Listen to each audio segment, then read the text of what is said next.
Good morning, everyone. Welcome to American Scousers Morning Coffee or Tea with American Scouser on a Friday morning where we are reckless, which it's going to be reckless because not a lot of headlines this morning as we were like kind of like getting semi-prep to it. We do prep, yes, for those of you shocked to hear that. But Kazi's in the house. What's happening? I'm good, mate. Yeah, it's nice. We're back 3 games in, and we have a little stop again because this is my favourite international break of all the international breaks. Is it really? I know there is some No, sarcasm there, but no. in terms of timing, is it good I, timing, bad timing for the international break, especially I would- knowing how the transfer window kind of like ended? yeah, this is my worst one, to be honest, with a bit of sarcasm. My favourite one actually is in March because I just know April and May is so stressful, especially for the last 6, 7 years. Oh, I And got you. we've been competing for things and things like that. Um, yeah, so the favourite one's March because I like to have a little break in March and going, okay, now I'm all in again. I need that little break, but no, this is the worst one by a mile. Yeah, I was torn on this one. Normally, I feel like this is not bad timing because let's face it, we got the 9 points, but it wasn't the prettiest. So Yeah. this gives time. I realize the players are not there, but I think it gives time for Slot and the gang to sit down and be like, okay, what do we see? What are we gonna do? This is what this guy can do because it's totally different than preseason. You can't really judge and prepare based off of what you did against Athletic Bilbao or whatever in summer. This is like now it's a really good sample sizing against like really good Premier League opposition. So I Yeah. think it's useful for those guys to kind of sit down and say, okay, so here's what we got to do with Lears in the Premier League, kind of a thing. And I think that's some of the things that they'll probably be doing. I assume because they don't have the players to do anything with. Everybody is gone for the most part, so that's the only thing that sucks. Yeah, and you're probably right there. I think there's a part as well where they probably kind of got to restructure slightly because they were probably expecting Mark A to come in the door, and they probably got to start thinking, well, we need to get Leone games and get him up to speed in case he does get thrown in. You've got to be thinking about Joe Gomez's minutes and wrapping him up in cotton wool. I think at least for 6 months. If you're not going to do anything in January, then the whole season. So they probably have to have that think. I was having a little think because I'm sure we'll get into it. With Harvey Elliott leaving and things like that, and there's a lot of games in January which you don't really think about. Potential lot of games. So, for example, the League Cup semi-finals. You could be in that. The games week 7 and 8 in the Champions League are in January end of January, which could be dead rubbers. Might not be. Who knows? We have no idea. As it stands, the FA Cup third round game is there. The FA Cup fourth round game is the first week in February.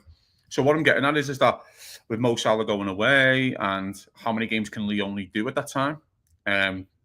We don't know, but there's going to be a lot of footy coming up in the next 6 months, really.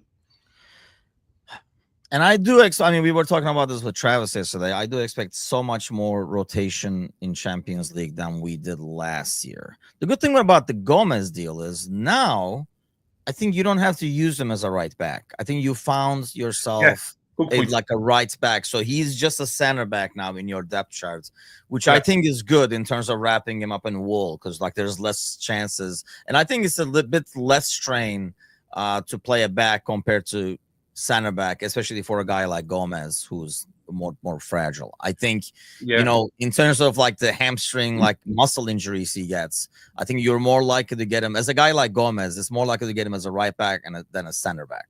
I think that's fair. I think that conversation happens depending on the fitness of the other two right backs. We don't know if Frimpong's going to come back. We said after the international break, but he might need time. And then Bradley, we know what Bradley's like in terms of his injuries at the moment.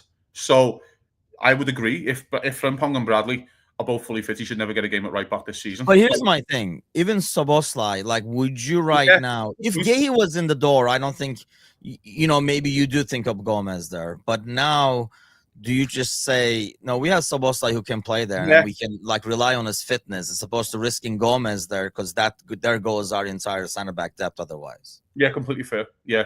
That's probably what you have to do in effect. Because I know you hate taking him away from midfield, but the guy had 2 man of the match performances out of the right back position. So he was tremendous, and I don't like again taking him away from the midfield, and especially against the big six away from home and Everton.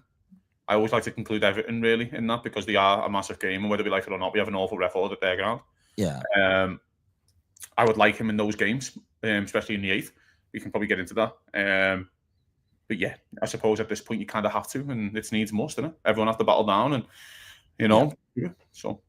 I mean, ultimately, hoping you just got to get to January with your center back depth and make do. And I think there's like 2 more international breaks until then. Yeah. So, and these are like actually, like I don't mind these as much because they're for the most part meaningful games. They're actually qualifiers, not the. I hate that other freaking cup thing they do. Basically, it's just friendlies that counts, kind of a deal. Speaking of Leone, I mean, this was basically one of the few highlights. I mean, headlines from the day that the Parma CEO Cherubini said they rejected a higher offer from Newcastle for Leone, but plans have changed with Liverpool.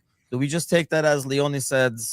Like before, Leone was like, yeah, I don't know. They're like, then we're going to say no. Like, they're like, hey, Newcastle's on the phone. You want to go? And he's like, tell him I'm not here. And then they hang up.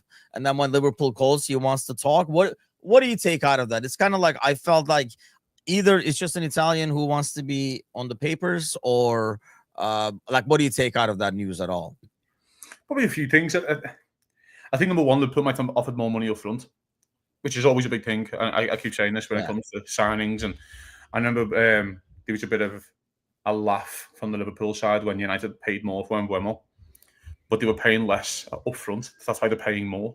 So, you know what I mean? Because they're like, oh, you could have gone for 50, but now you pay 55. And you're like, yeah, but they're paying less because they have no money. So they were paying less up front. So I think there's could be that argument. It's just also a part, I think, where relationships matter a little bit, where relationships with Hughes and Edwards and things. I know what you're saying, this is a cash business, but Palmer might have an eye on one of our players. They might have a first refusal on Chiesa if they do well. Yeah. I don't. You just don't know, do you? You know what I mean? I think Palmer in the lower league, but anyway, if they get up and things like that. So we just don't know. And this is a part of the deal. I think there's a diddle with Harvey Elliott on the Morgan Rogers conversation that's been happening. I do think that Liverpool, I've said, we'll do you one, but in 12 months, you've got to take care of us here. Do you know what I mean? That's like a weird ordeal, though, right? Like for clubs to do that and trust that. I'm not a very trusting person. Maybe that's why. But you know what I mean? Like I wouldn't be like, if you told me, yeah, why don't you give me 10 grand now? I'll just do that. I'll be like, man, I don't know about this. And you know what I mean? And this is worse. Because it's not like friendship. This is like business. So it's a lot more ruthless. It's probably like my example is not as good because friends are different. You know, you probably evaluate it different than how you evaluate the business world. If somebody told me right now, yeah, why don't you send all that stuff? I'll pay you next year. I'll be like, well, I don't know about that. It's like, what if you don't pay next year? What if they don't do the Rodgers deal or whatever? Like, I realize there is a reputation to be had in the business. Like if you're labeled as the guy who goes back on his word, are we just counting on that, you think? Yeah, a little bit. But I also think there's a diddle with the Villa, especially because of their PSR issues. That Villa might have even said to Liverpool, we've got Rodgers one more year, then we have to sell him because of PSR. And they probably went, well, we do this, but we have first chat with him. Do you know what I mean? Can we have the first big conversation with him? Do you know what I mean? And so there could be that part as well. I do think there's a big word of like respect in the business a little bit. And that relationship aspect. I do think that is a thing. You don't want to burn bridges with clubs because they might have a player in 3 years that you want. Do you know what I mean? So it's definitely something that you don't want to do. So I do think there's a lot of that as well, Tim, to be honest. And it doesn't help when, in terms of the Leone situation, Newcastle don't really have a direction with the sporting director. They got this new guy, Jamie Rubin, I believe, but they've had a lot of turnover in the back room.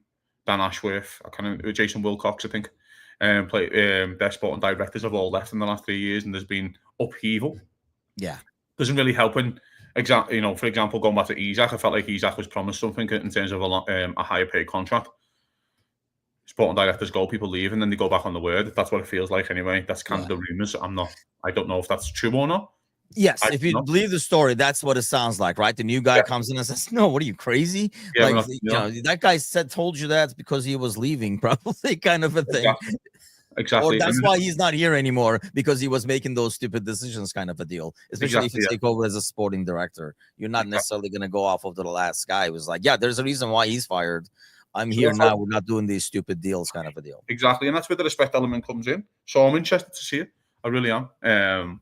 But yeah, I'm hoping Leone is everything that's advertised, basically, by looking at him. He looks like a monster. He does. He looks like an absolute unit of a kid. But there's also a part when you're playing for Parma, sitting on the edge of your own box before you get to start defending for Liverpool on your halfway line. So Yeah, it's gonna be interesting to see. Like I say, I don't think they would go in. I mean, we know this gang. They don't go in like with that much money unless they really see something that they don't want somebody else having and they want to go after, kind of a deal. And I mean, we've had players in the past, for example, even like Van der Ven, who's like in Tottenham now. That was like rumored at the time that like was one that we missed, or technically kind of a deal. So I feel like they went after this kid, knowing that this is a good point actually, because we did not really make a huge stink out of all this gay thing. Yeah. So it does feel like maybe they're like, yeah, sorry how that went down. You know how these managers be. We'll talk in January. Kind of a conversation might have happened where Liverpool stayed low. That's a good point. I did not think of that. That I didn't even notice that. Yeah, we did not make a stink of it at all and say, what kind of bullshit is this? You guys couldn't get a center back across the line. There's also a part where Palace might be like, no, hold the cards, don't they? They've got something that we want. They haven't got something that that Liverpool are trying to trade or swap with, that they have the asset as Palace. Liverpool probably know themselves. We probably left this a touch too late in the window, with too much respect in that aspect. So Liverpool have probably made a mistake in that sense. But also, again, in 6 months, he might be there on January the 1st. Who knows? We have no idea. Do you know what I mean? Palace could get battered in Europe. We don't know. Go out early, then Palace just say, you know what? We can sell them now. We'll take the 25 million. 20 million. I almost take the fact that we're not making a stink being more of a sign that it would be January regardless, because otherwise he's on a free next year. So you don't need Palace at that point. Well, Palace now have time. They have 5 months to sort out the centre half that they actually want, and not someone banged in on loan on the last day. They actually can go out and look at the books and look at the scouting reports and go and actually pick their centre half to go and get it on the last day. Do you know what I mean? It's only on the first day of the window. So now Palace can kind of take the time for the next 6-8 weeks, evaluate some situation and evaluate the books and evaluate the lads they have on the cards, and then kind of go from there. So there's that respect element again. It is what it is. Liverpool have sold players to Palace in the past. I think Benteke went there. Yeah. And Daniel Klein went there, but I think that was a free like that. So I think Mamadou Sakho went there. So there's players. Look, it's only smart to, in one way or another, get along. There's only 17 other, 19 other customers. So you don't want to. There's also a part of this as well with Palace. They bring in a lot of great young players like Elise and things like that. With Liverpool, we don't want to burn bridges here. They might have the next Elise in 2 years, and then you know what I mean. Yeah, honestly, those bridges are more important than the bridges with the bigger teams that you don't really do a lot of business with. It's more important your relations with the Forests and Brightons of the world, as opposed to like the Chelseas and Uniteds of the world, because you're not taking their leftovers usually. And you're saying there's 19 of the clubs you can do business with, isn't? Because United and Everton don't do business with you. That's true, yeah. You know what I mean? So that's you've already limited that part as well. And then City don't really want to sell a player to you. That was the rumor of what happened with Alvarez. So that they sold Alvarez to Atletico Madrid. So you're not going to Liverpool. So that was meant to be the rumor at the time. I think supposedly that was also the rumor for, was it Leroy Sané? I can't really remember. So there's very few clubs that do, but also if clubs like Palace, Brighton and things like that, who are not opposed to selling players, have the next one. You definitely don't want to burn a bridge with Tony Bloom, and you definitely don't really want to burn a bridge with Steve Parish. So it is what it is, and Liverpool have to swallow it. I think Liverpool probably look at this and go, it's a 9 out of 10 window. It would have been 10 out of 10 if you get Gay over the line. Yeah. It's been an unbelievable window. It's been tremendously successful in terms of what they've done. They've acted out of the ordinary. And then also the sales have been great. Getting 25 million for Ben Doak is tremendous money. It's really good. Exactly. Like if you would have said to me at the start of the window, Tim, you're going to get 60 million for Elliott and Doak. That's how I'm trying to compose myself, because of Elliott. I feel like Elliott's low. But if you would have said to me you're getting 60 million for Elliott and Doak, I'll go, yeah, okay, I'll take that. Do you know what I mean? Yeah. But because Elliott's so low, because you got so much for Doak, do you know what I mean? It's like, I'm trying to, make myself feel honestly, even with the Elliott's money, I feel like, we were like, I even played the clip of it for yesterday from our show with my brother, the Rival Bros. He had this huge rant about, he was actually saying no players should be worth 145 million and stuff like that. But then, my counterpoint was a guy like Šeško is going for 80, and there's a lot of bums going for 40, 50.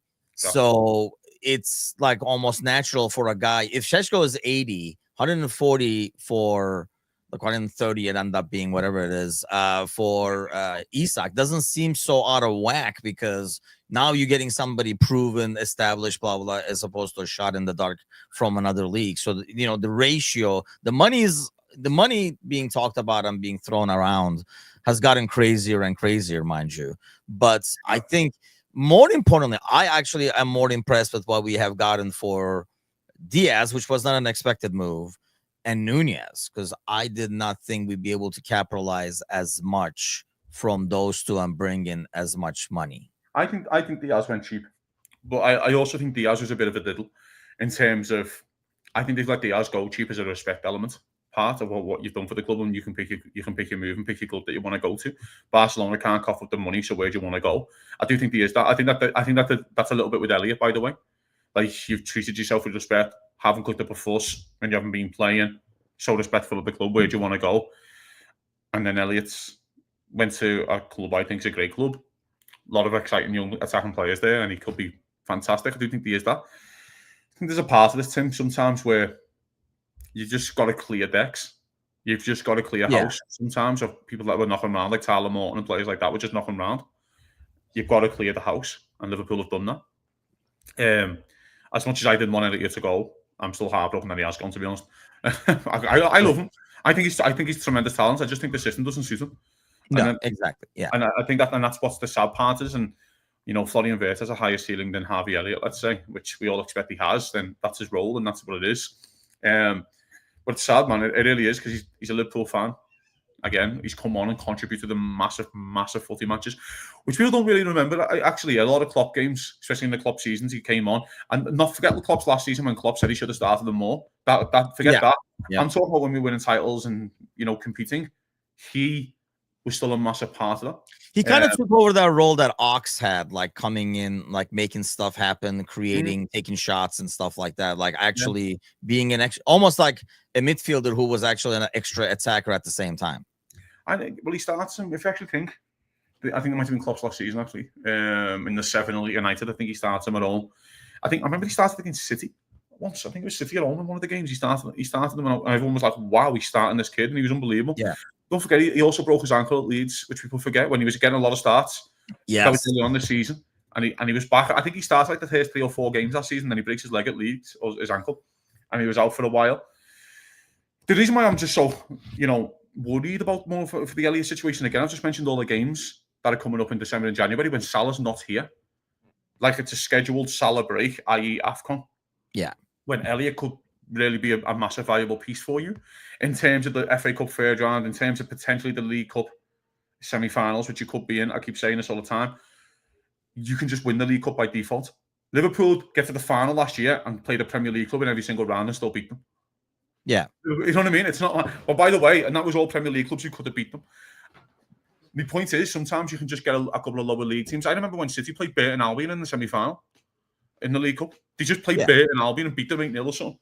Do you know what I mean? So it's just, I do think there's that part where I think you could have held on to Elliott until January. That's just my opinion, and then done it then. But I get the, I feel like for Elliott is not the best either, because he's just going to be trotted out there and not get to play much at all or anything like that. So I think it's a good move. I agree, like in the sense that, like, man, it's almost like I wish there was a spot for him, but I can see no spot for him. And otherwise, you just like putting him. He's going to be that thing that gets pushed back and further in the refrigerator. And then by the time you get to it and you're like, oh, shit, that's right, we had this. It's already gone bad. So it's almost like, like let the kid go play and then, have his career. Like you said, he's going into a decent situation as well. So at least it's not like, you put him in a relegation battle where he's just going to have to like constantly play D or whatever. So it's more, for me, for Elliot, if it wasn't a Salah AFCON season, I would have been fine with selling him. That's all. If it wasn't a Salah AFCON season, I would have been fine with selling him. That's, it's just because he's going away. He's left-footed, he can play on the right.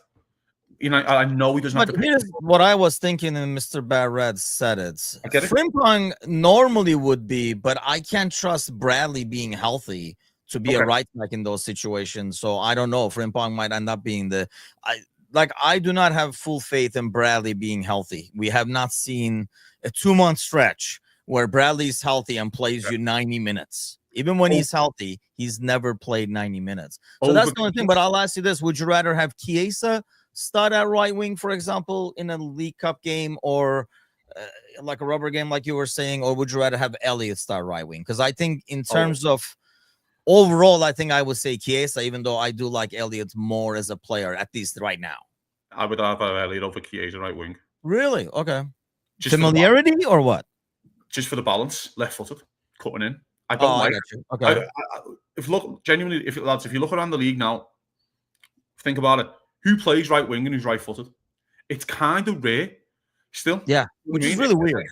It is. It's kind of rare because they like a left-footed to cut in, and I just think for the balance, if Chiesa's cutting in, there's no cross on, there's no back post whip. Do you know what I mean? It's just like he has to go down the line and cross the ball. So I just think for the balance in that set.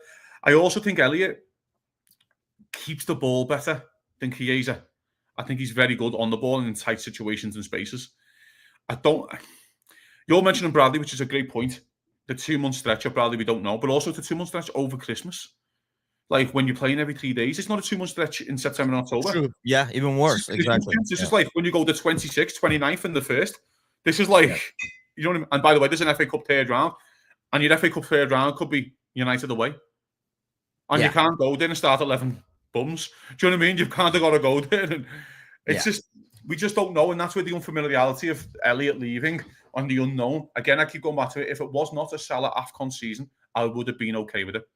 But because it is, it's just and I already feel like we're one short up front as well. I just feel like it's a bit, we're tight again. Do you know what I mean? One thing I thought of when Elliott left, like when I heard about the Elliott's move, like I woke up and heard about Elliott's, I kind of got the feeling that, one, he fits a lot better. 2, he can play multiple positions across midfield. I think Slot and the gang have more faith in Neoni's ceiling and, you know, wanted to kind of open the path up for him a little bit. Maybe. Because he can play, as that kid is like growing, like in front of our eyes, you can kind of see him like growing, and he's having like a Gravenberg like body, like, you know, like lanky, and he can play defense and stuff. I mean, he even plays center back, but no, I mean, you can use him as a defensive midfielder if you want. You can use him as an attacking midfielder if you want. The versatility of him almost like makes him a higher ceiling than Elliott, who can only give you the attacking portion. He can never play the defensive portion for you. Yeah, I think that's completely fair. Again, I think we have a big squad. That's the funny thing. I think we actually have a decent sized squad. It's just there's a couple of unknowns which we don't know yet until we kind of find out probably in a few months' time. Do you know what I mean? If you ask me now what he's going to do at AFCON, I think the formation stays the same and things. I can probably see a little bit of gap hole doing right wing over the other two. What do you think of this, by the way? Because I've heard this a lot before, especially with Ekitike and. Why do you think if Liverpool top of the league by 7 points or something like that, do you think he's going to change formation? And that's where I'm like, you know, you don't be like, okay, guys, now we're doing this in a really busy period. It's almost like I get it, and I think like it's interesting. Everybody's seen that, but I mean, here's the thing: the life without Mo is only a month, so you don't. If you do that, mind you. And it's very successful. It's not like when Mo comes back, we're like, okay, we just put that in the back now. Mo is back. So a year and a half from now, we're going to do this. Okay. Don't forget this, because we're going to do this a year and a half from now. But I understand what Mateusz is saying in terms of, you know, if I gave you those players, yes, that's probably the most logical one. But I don't know if the switch from one to the other is as easy and then switching back afterwards. So the 4-4-2 argument, let me just think about this for a second. So we're doing Ekitike and Isak. Would that be the two, would you say?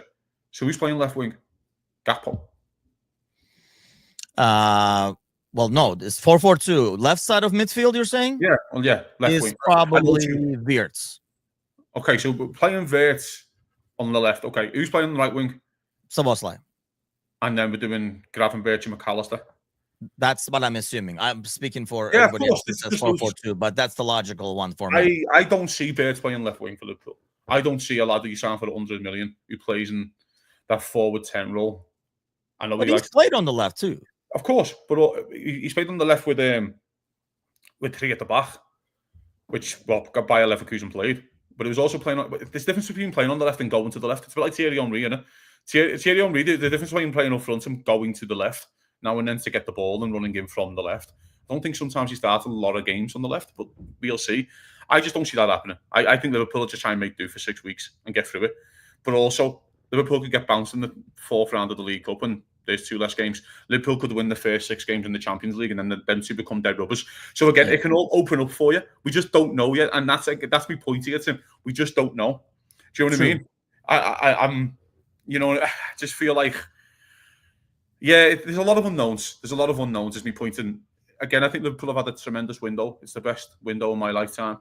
He's doing okay, so we're doing like a diamond. Grab at 6, Maka and Sobo. See, I don't know if you want Maka on the left. That's why I did this 4-4-2 the way I did. But yeah, it goes back to what you're saying. I just don't know if you change the entire formation for a short period of time and then switch back because it's like Mo's back. We're going back to everybody back to their seats, kind of a deal. But this is interesting. I'm sure you would happy about that. How big of a role does he play? Very little, unfortunately. But I think Liverpool are just basically getting him fit and kind of see again, the games might open up for you. And I keep mentioning this, the games just might open up. Liverpool could get to the League Cup quarter-final and play a Burton Albion. And then you go, Bajcetic can do half an hour, or can do an hour, and then he gets a chance to prove himself or what. I don't know. But I always got the feeling that, you keep Bajcetic. I was like, why keep Bajcetic? He wasn't fit.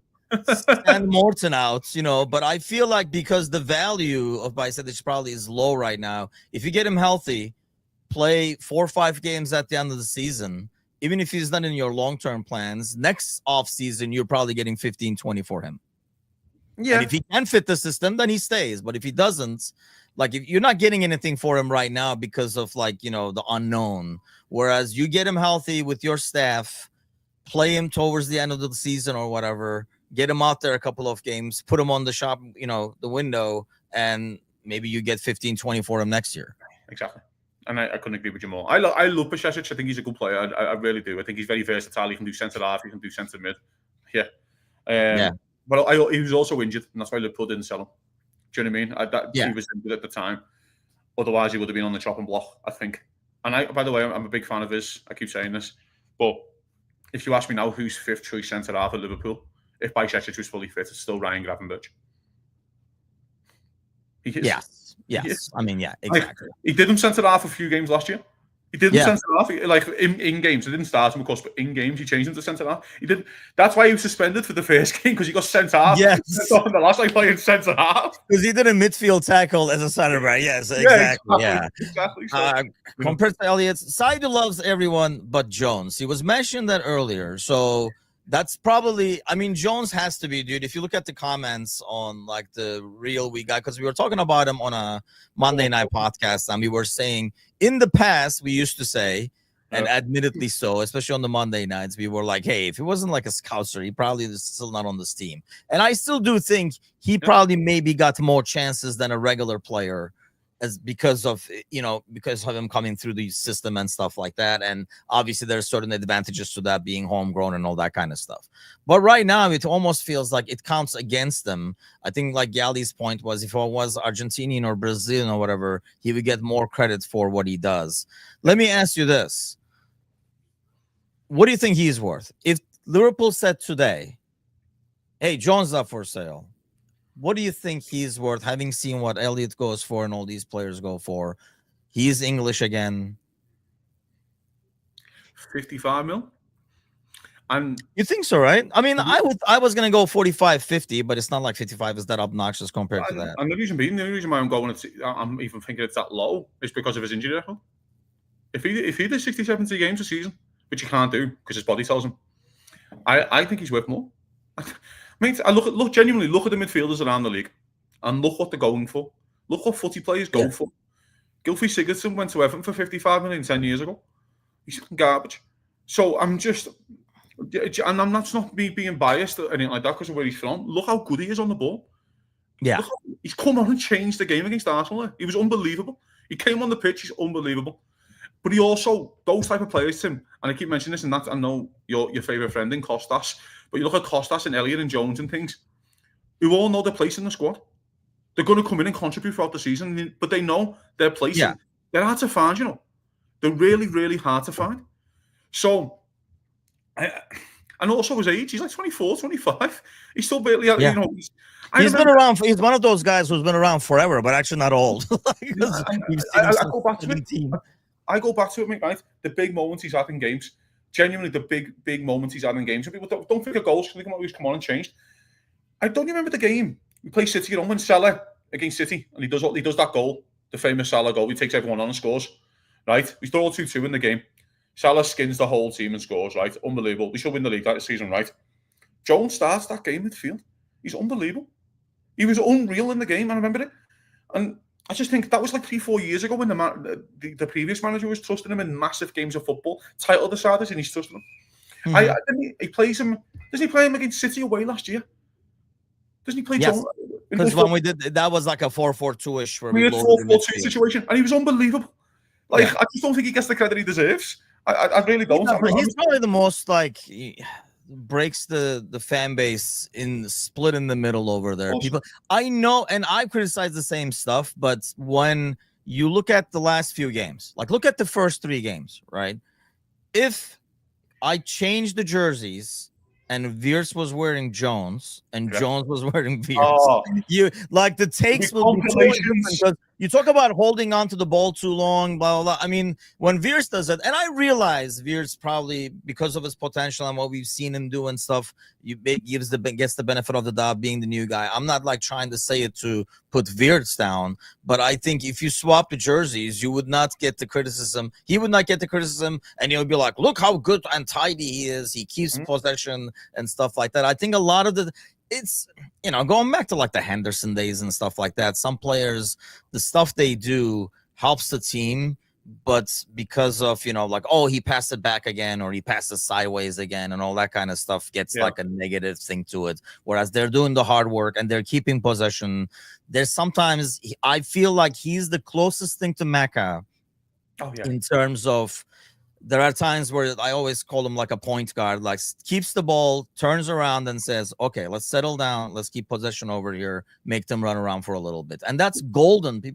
I think that's not appreciated enough. That's golden in the middle of a game where we want to play more slop ball. In the past, I think it wasn't as appreciated because everybody wanted to do the heavy metal thing and constantly keep going and stuff. Right now, and I think that's why Slot likes him, there are times where he says, okay, hold on a second. Let's recycle this thing. Let's settle down for a second. Make them run around a little bit. He was the only one at Newcastle. He was telling everyone else to calm down. Yeah. Calm down. We fucking got 11 men. He was the only one. He had to get hold of the ball and pass the ball and use the ball. He wasn't trying to pass the ball quick. He was trying to hold it, take the sting out. I think he's got a really good football brain as well. I think he's a great ball carrier from midfield into the attack. I think he really is. I think he's good. He wins the free kick for Szoboszlai in terms of carrying the ball forward and winning fouls and things. I just don't think he gets the credit he deserves, Tim. I honestly, and I think if he's fully fit consistently throughout the season, I think he will go for more money than that. Genuinely look around the league and look at these players, like what they're going for. Everyone is. Curtis Jones play for, again, a different club.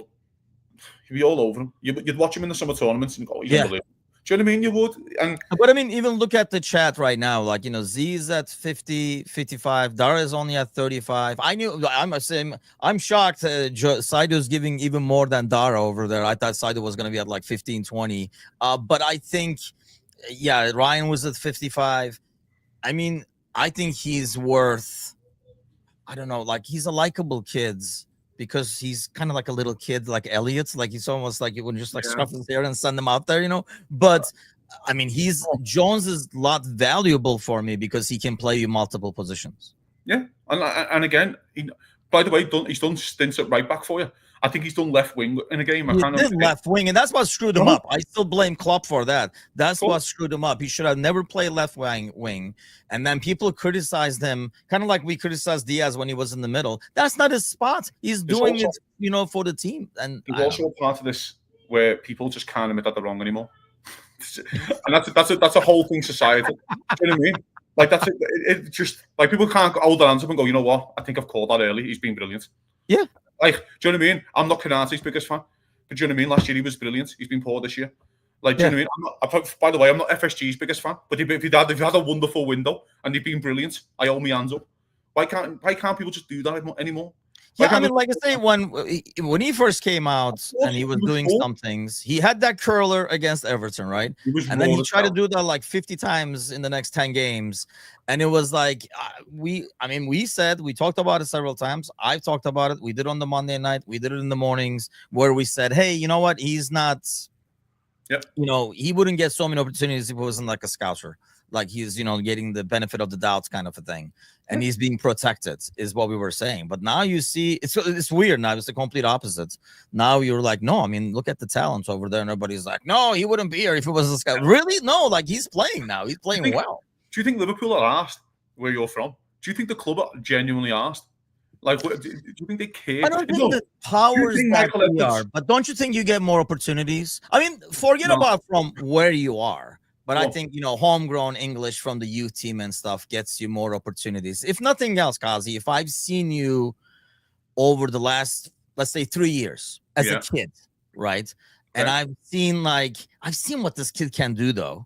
You might get more chances than another guy that just came in. Because I haven't seen those 3 years where I've seen this kid do some unbelievable stuff. So your sample size is a lot bigger. So it's a lot more natural to say, no. Give him some time. I've seen what this kid can do because you saw it firsthand. That's fair, and it's a fair comment. What I would say is that when you're from the youth team from the city, there's more pressure on you. We have you to a higher standard. Now, the reason I'm saying this, if you look at United right now with Kobbie Mainoo, they think he's the greatest thing since sliced bread. I actually think he's a really good midfielder. I don't think he's as good as what they say. I think he's a really good midfielder. The pressure is on you from the city more than anyone else because you can't phone it in. You can't have a Trent Alexander-Arnold performance against United at home when he goes, I don't really know what was going on that day. You can't do that. Yeah. And he got battered for it in the city, right? Battered for that comment. You can't. So the pressure is on Jones automatically. There's also a part of this as well. With a Curtis, with a Trent, with these lads who come from the city and come into the academy has to fund itself. So what I'm getting to it is here, right? Liverpool have to sell players from the academy to pay for the academy, whether we like it or not. You have to be super, super, super special to come through the Liverpool academy and stay in the Liverpool first team. Yes. You have to be a good football player. They don't care where you're from. They will sell you quick. Look at Ben Doak. He looks like the greatest thing Scotland have produced in years. He's gone. You're not good enough. That's it. Done. Right? Yes. Ryan Brewster, players like that, you're gone because good offers come in. They have kept hold of him. So he must be a darn good football player. He doesn't care where you're from. I don't care if you're a Scouser or not. You're gone. This is a business. You said this before at the start. This is a business. Yeah. Liverpool don't care. You must be a darn good fucking football player. Liverpool have genuinely, think about this, Tim, in the last 20 years. How many people have come from that academy and stayed in that football team in the last 20 years? And by the way, Gerrard broke through earlier than that. I'm talking in the last, since 2005, the last 2025. Two, I would argue, which is Trent and Jones. That is I was trying to see, like, did we have anybody else who didn't last? You can argue Flanagan and play. They all gone. Flanagan's gone. They all went. They all come in. Had a great Martin Kelly. Had a great 12 months gone. Not good enough gone. Yeah, exactly. Yep. Jones has been around for 6 years now or something. That means you are good enough to play for this football club. And respect needs to start putting on his name because this thing of like, because he's from the city and that he gets, the club don't care where you're from. We might. I mean, like I say, it makes a difference, I think, in terms of like the sample size that they look at you for. But, like Kelly's a good example. I mean, there's some times where you can come up and maybe you are getting the opportunities because we are hoping you're going to reach the ceiling. Yeah. And then we're like, oh, shit, this was a ceiling. And then you're just not good enough. You're gone. I mean, even you look at a player like Nioni, who I know we brought over from Leicester, right? Yes. And I think we're doing that more and more now, which is probably smart. It's like going and like getting these guys and actually getting into your academy where you can personally look at them a lot more and stuff. Yeah. But even Nioni, like right now, he has to keep that trajectory up. And kind of like carve himself. That's why when I saw the Elliott's move, I was like, okay, like they're creating an opportunity for him to kind of, I mean, you will see him in the League Cup game starting, I think, in midfield or maybe like early FA Cup and stuff like that. I think you see Nioni starting in that midfield, especially when there's like a bunch of games back to back to back. I really like him as a player, so I might be slightly biased, like since like the first time I saw him, like a little kid coming in. But that's a great point, like you just mentioned then about like players like Nioni and things like that. The chances do come. It's up to you to take your chance. And you to go for your ceiling like this. Again, Elliott's a great point as well. You bought Elliott young, but you bought Elliott from Fulham. We know this and all that. But he's come in and contributed. Liverpool have got a good fee for him. But he was still a part of the academy at one point. This is the point that we have with loans at Liverpool, and I've said this to you before, and this is very important. I think we need to realise when you go out on loan at Liverpool, the club you go to, you need to be the best player. Yes, you have to be the best player because you come back and Conor Bradley goes out on loan, and he's player of the year at Bolton. Tyler Morton goes out on loan, he's player of the year at Blackburn. Yeah, Liverpool get good money for him. Morton didn't really work out because of so many midfielders, but Bradley now got a shot. Harvey Elliott goes out to Blackburn, best player. Comes back, best player. So when you get these chances and opportunities, it might not be at Liverpool, but you've still got to take them somewhere else.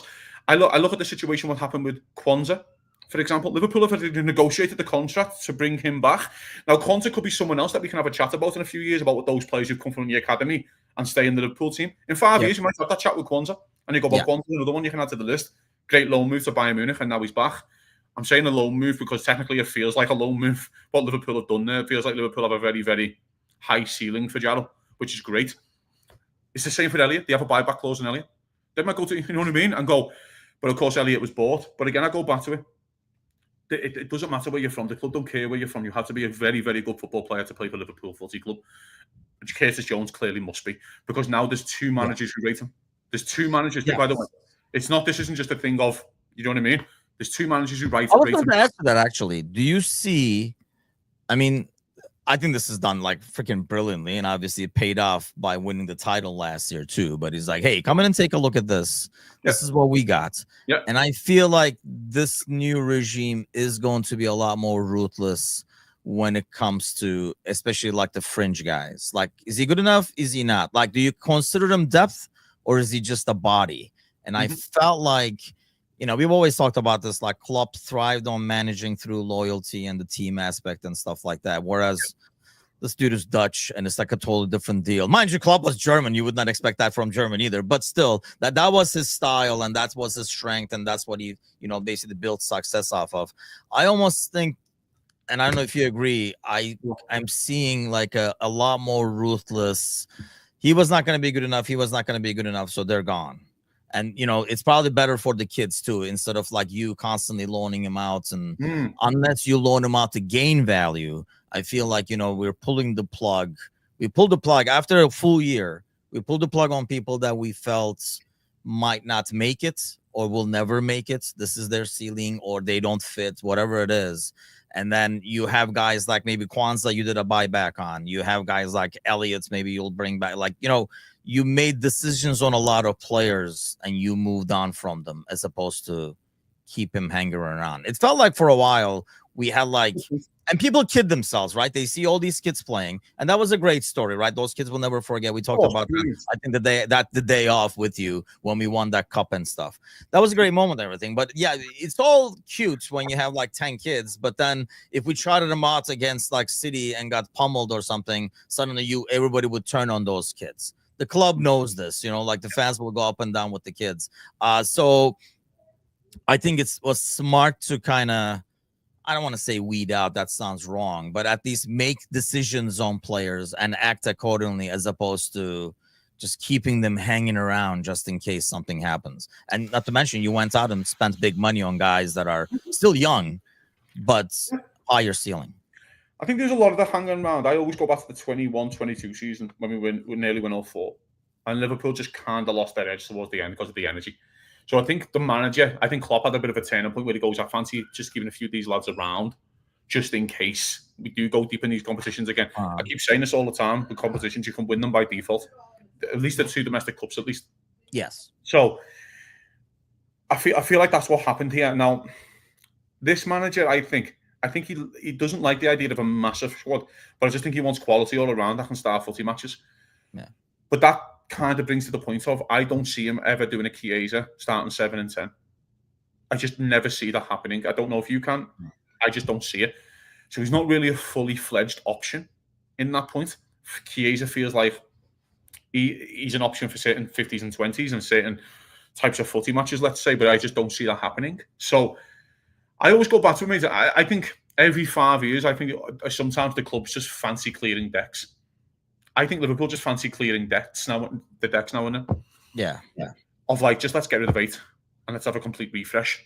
I always go back to 18-19 and 17-18, 18-19 in the space of 2 windows. Liverpool bringing about 9 players, 10 players.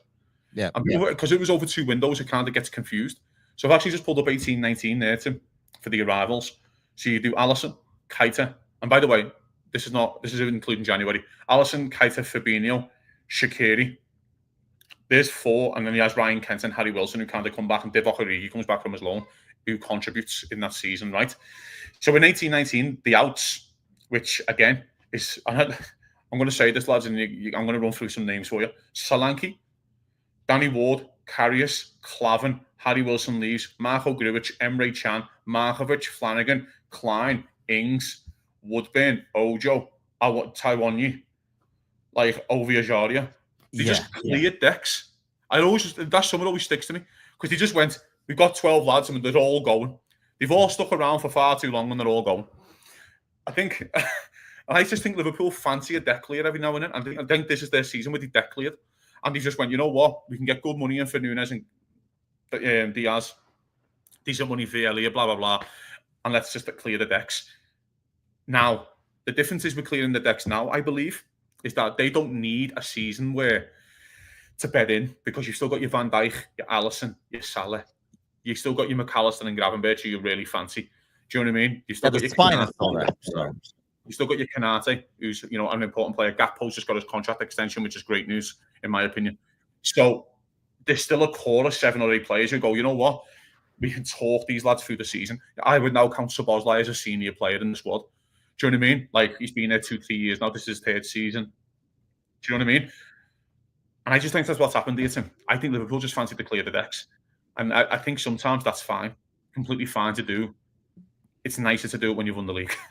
Yeah, I mean, here's another thing. Like, you look at all those players you listed. A majority of those were guys that were like, they're gonna be the next big thing, guys. So you were like, no, they're not. I mean, you can only be a promising young player for so long. Otherwise, I would still be a promising young player. You know what I mean? I mean, after a while, you're gonna be like, you either hit that ceiling or this is your ceiling.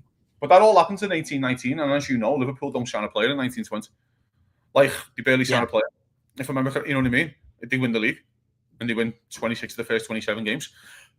I think this is the deck clearing season. Then I think Liverpool might one more or 2 more, 1 more this summer or 2 more. Depends if you're counting Gahey or not. I'm going to count if Liverpool do Gahey, I'm counting them in this summer because it should have been done this summer. Next summer Liverpool might just do, you know what? Should we just do Morgan Rogers and just leave her? Do you know what I mean? And then just leave her, or do Liverpool just do Elise and leave her, and then go next season? If you look at it, barring any ridiculous injuries, right? Yeah.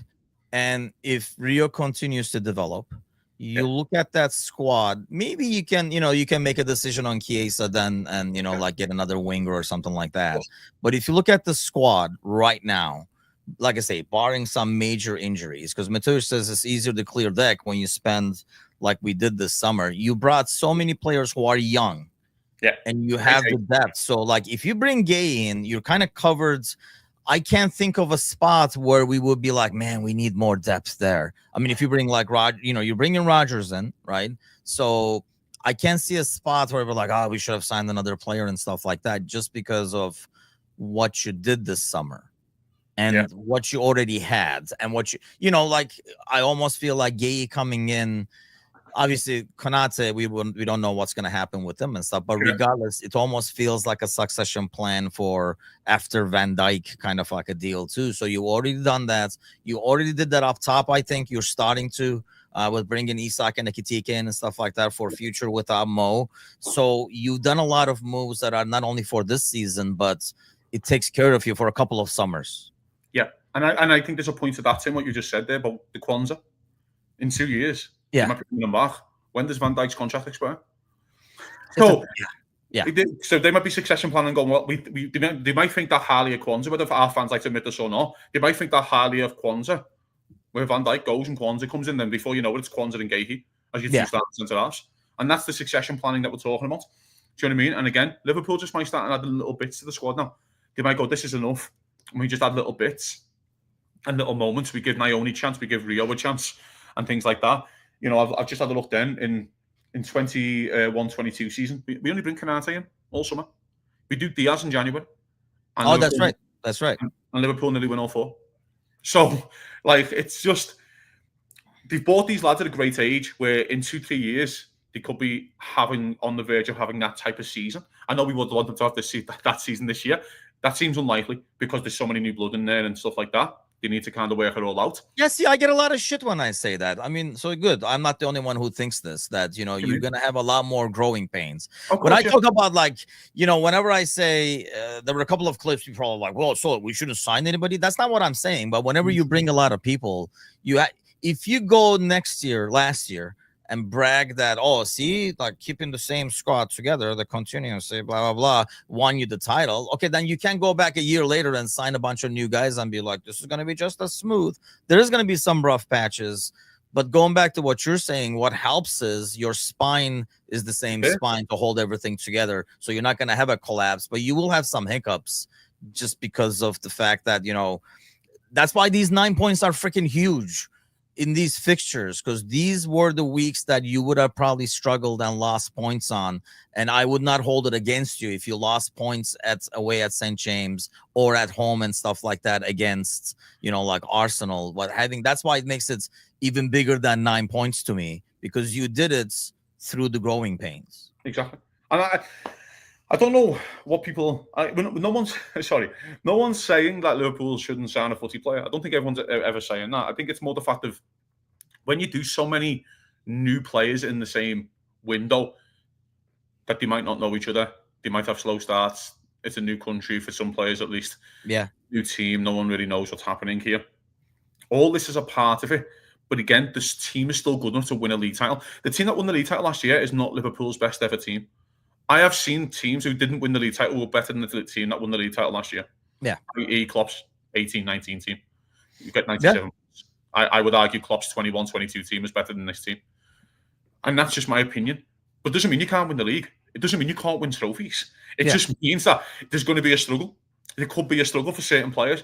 I know there's people who do, especially not not inside Liverpool, outside Liverpool, who've thrown the hat in on Florian Wirtz already. He's just had a bit of hasn't really got into games. I would argue he's played 3 really good sides in 3 really, especially one hard away game. Florian Wirtz has never played an away game like Newcastle in his whole career. Exactly. Yeah. I would argue that point. And he's probably looked and went, where's that ball going again? Like this. Like, where's it going? But what are you doing? Put it there. Like, I need the ball there. Like, I need it down here, not up there. So I think there's that argument. I just think sometimes that they still might be growing pains, but Liverpool have enough goals in the team just to might win a league anyway. Again, going back to 13-14 season, where the defensively we were really poor, but we just had lost strikers up front who scored loads of goals, and you might win a league that way. So that can happen as well. Do you know what I mean? It's just, I just think we need to put it all into context. Liverpool, do I think that Liverpool will win the league? Yes. Do I think Liverpool have a great chance of winning the other tournaments? Of course, yes. I do think, though, there's an argument where we need to put it all. These lads deserve time, including Isak, by the way. Needs time. Including Ekitike needs time. More Ekitike than Isak just because of age. Never mind he's played in the league. I know Ekitike's had a bit of a hot start, but he's still a young kid. And that's why I don't want to hear the conversations about Ekitike doing left wing. I just don't want to hear that conversation because I think it's harsh on him. Because he's a kid. A bit like the Diaz situation last year where Slot just completely played him out of form by putting him down the middle. Yeah, I thought Diaz was tremendous. And again, as you know, being a Diaz doubter, I thought he was tremendous left wing. And then he plays him down the middle and just played him out of form. And then he didn't really get it back for the whole season. I mean, there's something to be said about familiarity. You can have like the best players and everything like that. But I mean, anybody who's played the game, there's something different about playing with guys who normally play and playing with a new guy. And I realize these guys are all pros. They're practicing all week. Doesn't matter. Like there are times where, like as a defender, what the other defender is going to do. Like you just know in that scenario, this is what he does. And then you're going to act or run or cover accordingly. There are times where you have the ball, you look up and you know where your left winger is going to run. And you can put that ball up there. And he knows when he sees you look up, he can, what I mean? There is a lot of that natural familiarity. I mean, I was watching that interview with Mo I think it was with Men in Blazers, where he talks about he's still trying to figure out Ekitike, where he's gonna run, what he's gonna do, and stuff like that. Whereas he knew that with Nunez and all that. And this shit like just takes time. There's no way to rush it. You can practice more. You know what I mean? You can kind of like do things to speed it up, but it's only time that basically builds that familiarity. I always go back to 2 goals, mate. Where familiarity always rings back to me. Do you remember the Salah goal versus United when we beat them 4-0 when Mane does that little flick? Yes, doesn't even look. He doesn't even look, and he knows where he is. Yep. And then I always go back to another goal where Mane scores a Watford away. It's in the first 5 minutes. Salah picks up the ball, doesn't even look, and he plays this unbelievable pass. Genuinely, if people can sort out this game, it's an unbelievable pass. Then Mane runs through and scores. He didn't even look. And I was like, yeah, just lads who played together for years and know exactly what they're going to do. Know exactly where he is and what he's going to do.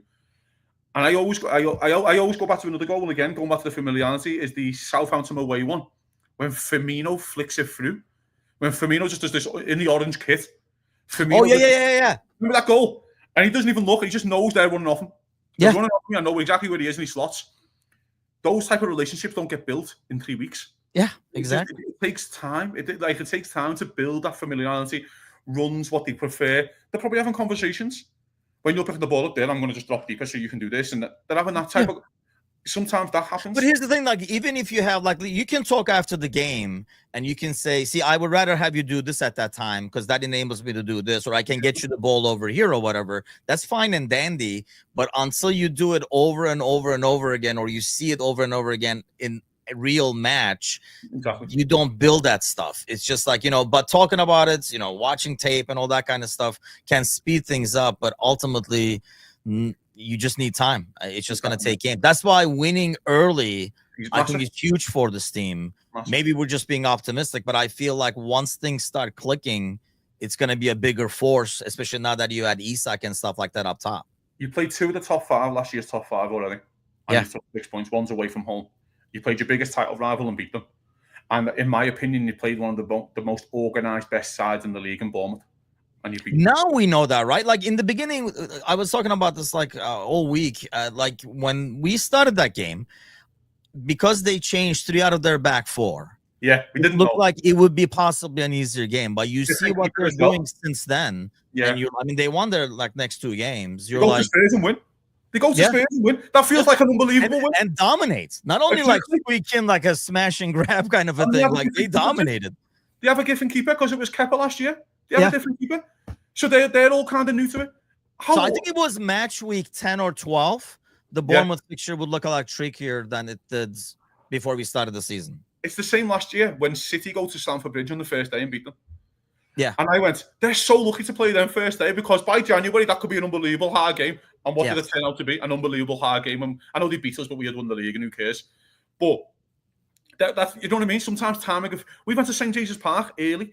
We might be looking at Arsenal. By the way, Arsenal have a sticky record at St. James's Park and against Newcastle anyway. But we might be licking their lips when they have to go there because you're like, fucking hell, they've won the last 8 at home. Yeah. We already played them. It's done. Honestly, anybody does, dude. That's not like a really, really tough. I would like, it's probably the toughest like 2-3 stadiums to go to. I would go do well in. I would go with that. There's only 2. You're going against a good team too. It's not like just the stadium and the environment. You're going against a really kick-ass team. I mean, we talked about their midfield. It's in Liverpool's top 4. It's in Liverpool's top 4 to go to. I'd argue, Old Trafford, you can technically Goodison Park, which isn't Goodison Park, but you still got to do it. The Emirates and St. James's Park. I think they're the 4th hardest in the league for Liverpool. And Liverpool have got 9 points. And Liverpool haven't played well yet. And Liverpool have just signed 125 million striker. Yeah. So, everything's rosy in the Liverpool camp, and that's how it should be. I'm disappointed with Gay not getting in, but we should all be flying. Let's go. By the way, you're chasing Liverpool again. You've got to chase Liverpool again. You're already chasing Liverpool, like 2 weeks, 3 weeks in. So that's another thing by itself. Like I say, because I guarantee you that's what if I'm an Arsenal fan, if I'm a Chelsea and City fan, if I had like title hopes or whatever, I would have thought this is the time to build a lead on them. Because once these guys settle in, I mean, the quality of what we sign, you can't deny. If I'm an Arsenal fan, I would be like, yeah, we got to get at him early. I think that's why a lot of Arsenal fans last week are quite upset because they realize, I don't want to say we were there for the taking, but if you can't go at us now, you're not going to be able to go at us 3 months from now, is the feeling I'm getting, hopefully. You're at the stage where City have to beat Liverpool twice. Yeah. We've lost 2 out of 3. They have to beat Liverpool twice. Yeah, I'm not considering. We were going to look at. I mean, yeah, we were like, hey, there's not a lot of headlines. We'll look at the standings and see where everybody's at and stuff. But the hour is already in because we went all over the place as always. But yeah, I mean, you look at. I mean, City right now is 13th, 3 points out of first 3 games, and they've lost 2 out. And again, that's another thing. Arsenal. You look at Arsenal now, and Arsenal probably think it doesn't matter when the game is. We need to beat them at the Emirates at Liverpool. They have to beat us to even it out. This is the point, and again, that's why I was so happy last week that we got the win in the end, because we can't. If Liverpool draw that game 0-0, and then we're pissed off because fucking Burnley don't beat Arsenal. Hey, you had the chance to beat Arsenal, and you didn't do it. So how do we have the nerve to go and pick at other clubs? Do you know what I mean? How dare you, Burnley, for not beating Arsenal? Hang on. You need to show us first how to do it. So now Liverpool have beat them. You know what I mean? They asked. That's why the reason that the old cliche of 6 pointers, they do matter. Yeah. The rival matters, and it's massive, mate. I'm so happy with the start of the season. Listen, Liverpool have got to improve, but when you get 9 points out of 9, how can you be disappointed or disheartened by things? Liverpool have a lead already by 3 points. Like it holds extra value to me because I expected us more to struggle in the beginning, and I feel like once things kick in, this team is going to be something kind of like I mean, because of the quality of the players you sign, eventually once it gets settled in, it's going to be ridiculous. We haven't even played Isak yet. We haven't even played Isak. Like we haven't. Isak. I mean, Ekitike has been amazing, by the way. Like so impressed. I know you were not a fan of Nunes either, but I mean, really, some of the interplay we've seen from this kid, I didn't see the entire time Nunes was here, to be honest. As soon as I seen the finish at Newcastle, I was like, "Oh yeah, thank you." A little snap. I'll be honest though, like when we got him, the thing was he misses a lot, but I think he can afford to do that at Liverpool. And I think more than that, I kind of like what he does, like throughout the game, not just like inside the box or whatever. Like I like how he drags center backs around and all that kind of stuff. So it's like Gordo, and you headed the Hating Nunes Club, the co-presidents. 3 months in, I had him writ off 3 months in. To be honest, he was absolutely writ off 3 months into his Liverpool career with me. I couldn't cope with him. I know you kept getting glimpses, but yeah, like Mo says, you don't want to talk too much shit about the old guys. They did help you win titles and stuff, but at the end of the day, still facts are facts. I mean, you're gonna look at the play, what you see. And I'm like really impressed and happy for what's to come when he's with Isak and stuff as well. But are you watching any of these games? Or are you taking the 2 weeks off? No, I always take the 2 weeks off. I was gonna say I know I know we're all football fans here, guys, but Liverpool causes so much stress on my life. When I can get a break, I would like to take a break, and I think that's a good advice for a lot of people. It's up to them what they want to do with their weekends. I'm not here to tell advice them. I do not follow because I was stressing out with Turkey yesterday. They had a lead 3-0 and they almost gave it away. This is the point. Like I've got Liverpool just did that against Newcastle. I was stressed enough. And Liverpool did it against Bournemouth. I was stressed enough. I don't need that again.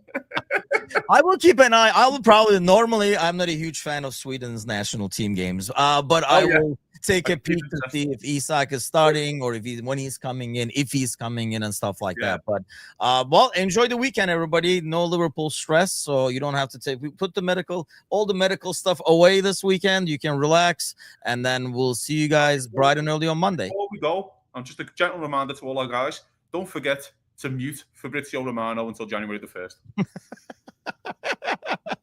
Have a great weekend, everybody. Well, we'll see you guys on Monday. Take care.